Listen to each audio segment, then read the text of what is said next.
Here's an adorable story that supports our SEL focus of caring.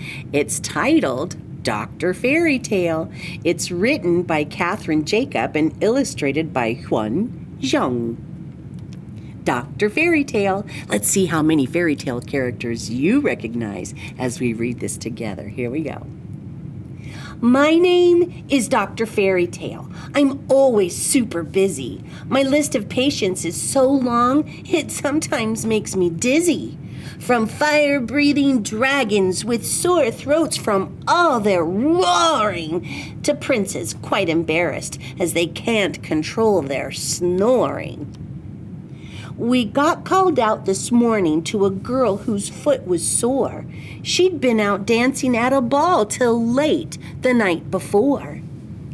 I had to hobble home, she groaned, because I lost a shoe.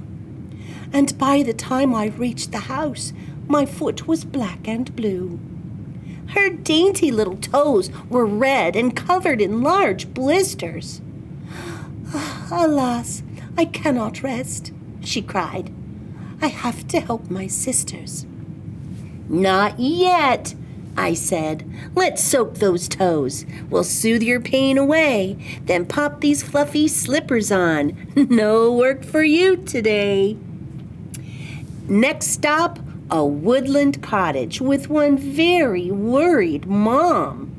Can you please help me, daughter? She has splinters in her bum. She sat upon a wooden chair that broke beneath her weight, then burned her tongue from eating scalding porridge off a plate. Turns out she'd gone into a house belonging to some bears. They found her in the baby's bed, then chased her down the stairs. The daughter twirled her golden locks. I shan't do that again. I left her with some ointment and set off into the rain. Our carriage roof was full of holes. We got soaked in the shower while on our way to see a girl who lived high in a tower. She had the very longest hair. I looked at it spellbound, for when she let her tresses out, they stretched down to the ground. My head is sore, she said. Please help. The pain's too much to bear. I helped my mom climb up the walls by letting down my hair. And then a prince came by and said he'd like to climb up too. I think, I said, I should prescribe a new hairdo for you. Down in the woods, I went to help a very furry creature. A big, wide mouth with sharp white teeth, his most distinctive feature. I fell straight down the chimney and right into a fire, he said. 3 pigs lived there. He told me as I bandaged up his head. Why were you on the roof? I asked while tending to his finger. He grinned and something told me that perhaps we shouldn't linger. The rain was really heavy now, so through the streets we sped to help another patient who was fast asleep in bed. The princess we were called to had been busy eating lunch. She'd bitten on an apple, then fell ill from one large munch. The 7 dwarfs she lived with said, "The stepmom's really mean. She poisoned it to stop our friend from ever being queen." Just then, a handsome prince strode in. I'll give her true love's kiss. But with a cough, the girl sprang up. Give that one a miss. The apple shot out through the air and flew into my head.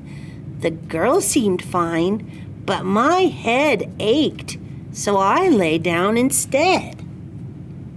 We'd made our patients better. Now our busy day was done. Just one last journey home beneath the soggy setting sun.